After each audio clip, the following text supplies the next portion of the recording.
بسم اللہ الرحمن الرحیم نحمده ونصلی ونسلم علی رسولہ الکریم اما بعد۔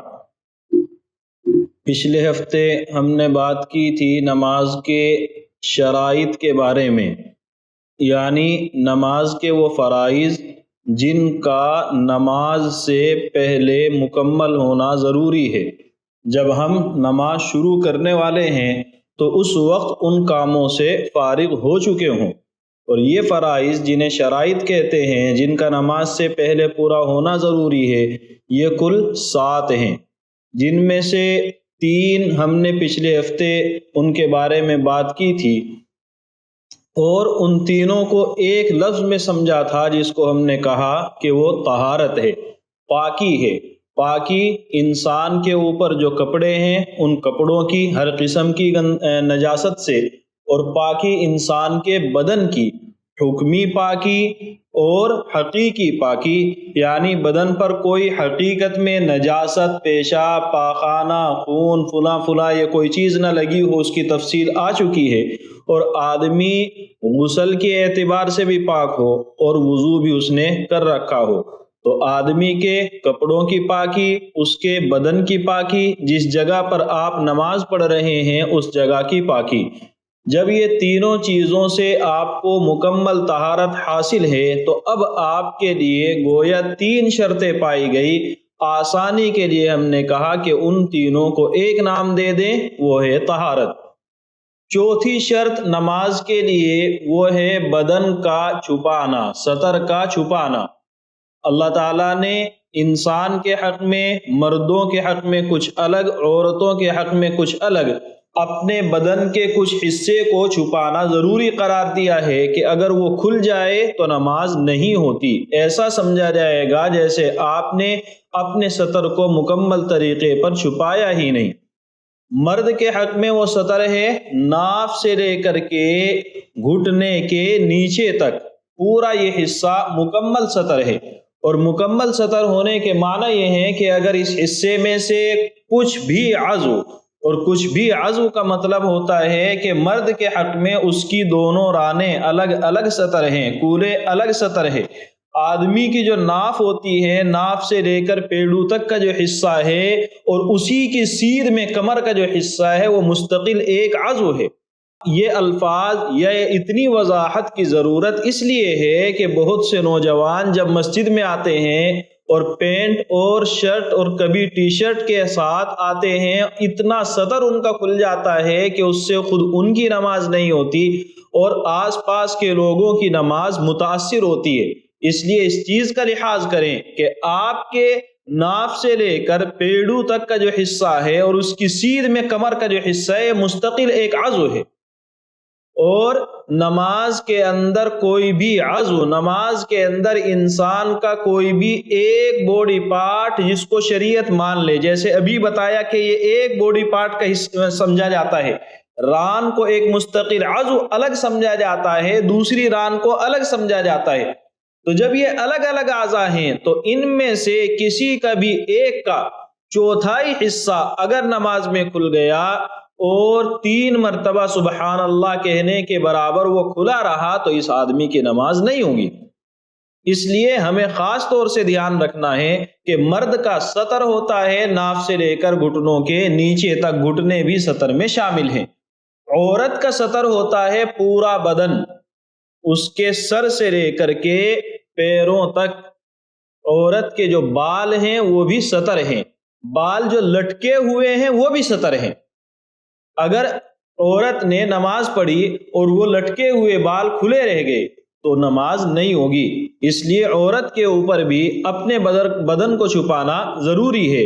پورا بدن سطر ہے عورت کے حق میں۔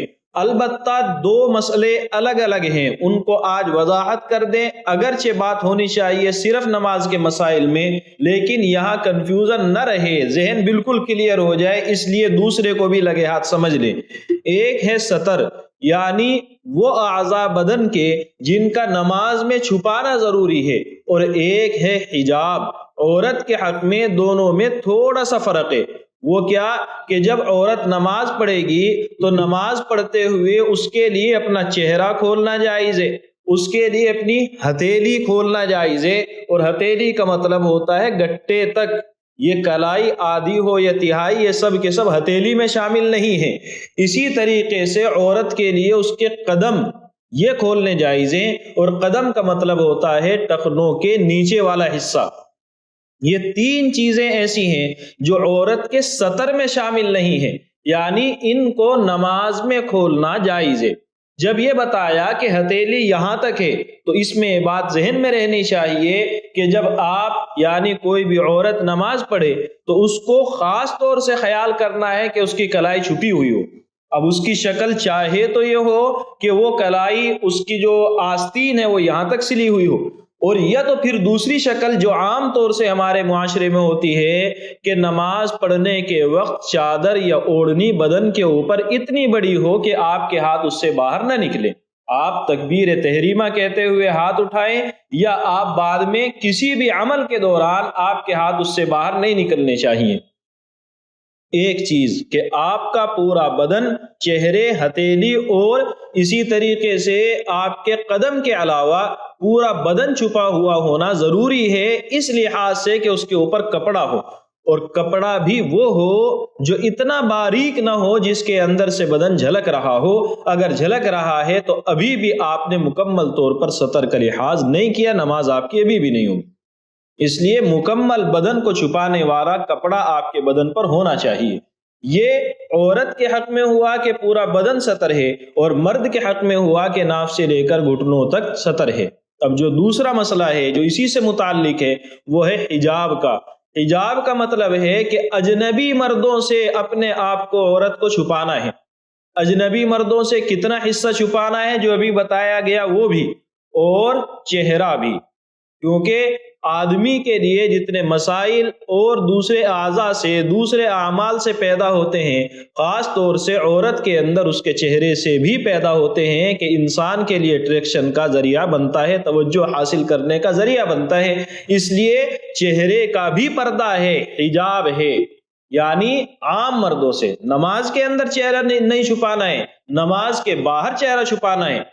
جب لوگوں کے سامنے گلی میں رستے میں جانے کی نوبت آئے تب ظاہر بات ہے نماز جب آپ پڑھیں گی تو گھر کے کسی کونے میں پڑھیں گی، وہاں آپ کا بھائی آ رہا ہے، آپ کے ابا آ رہے ہیں، آپ کے بیٹے آ رہے ہیں، یہی تو لوگ ہیں گھر میں، تو ان لوگوں سے چہرہ چھپانے کی نماز میں ویسے بھی ضرورت نہیں ہے۔ رستے میں جب چلنا ہے اب چہرہ چھپانا ہے، یہاں حکم حجاب کا ہے۔ اب آپ اگر چہرے کو کھول کر کے جا رہی ہیں تو اللہ کے حکم کی مخالفت کرتی ہیں۔ اللہ کے رسول کے زمانے میں عورتیں اس کا لحاظ کرتی تھی، صحابیات نے لحاظ کیا ہے، بعد کی نیک پاک دامن اچھی سمجھدار عورتوں نے لحاظ کیا ہے۔ اس لیے آپ کی بھی ذمہ داری ہے کہ اپنے چہرے کو چھپائیں۔ البتہ یہاں اس موقع پر ایک لفظ استعمال کیا جاتا ہے جو لفظ بہت اچھا ہے، استعمال کرنے والے اس کو غلط ڈھنگ سے پیش کرتے ہیں۔ وہ کیا کہ عورت کا چہرہ یا عورت کی ذات میں فتنہ ہے۔ اللہ کے رسول کا فرمان ہے عورتیں فتنہ ہیں۔ اللہ کے رسول کا فرمان ہے، اللہ کا فرمان ہے قرآن میں ہے، تمہارے اموال تمہارے حق میں فتنہ ہیں، تمہاری اولاد تمہارے حق میں فتنہ ہیں، تمہاری ازواج تمہارے حق میں فتنہ ہے، بیویاں فتنہ ہے، اولاد فتنہ ہے۔ اب یہ لفظ جب عربی میں استعمال ہوگا فتنتن، بہت اچھا لفظ ہے، اور یہی لفظ جب ہمارے کلچر میں ہماری زبان میں استعمال ہوتا ہے تو بہت خراب ہے۔ ہمارے یہاں فتنے کا مطلب ہوتا ہے شر کو پھیلانے والا سامان، لوگوں کے اندر پھوٹ ڈالنے والا سامان، لڑائی جھگڑے کرنے والی چیز یا لڑائی جھگڑے کرنے والا آدمی یا انسان، یعنی وہ چیز جو معاشرے کے اندر مصائب اور تکلیفیں لائے، اس کو ہم فتنہ کہتے ہیں۔ یہ انسان لوگوں کے درمیان تعلقات کو خراب کر رہا ہے تو ہم کہتے ہیں کہ یہ فتنہ ہے۔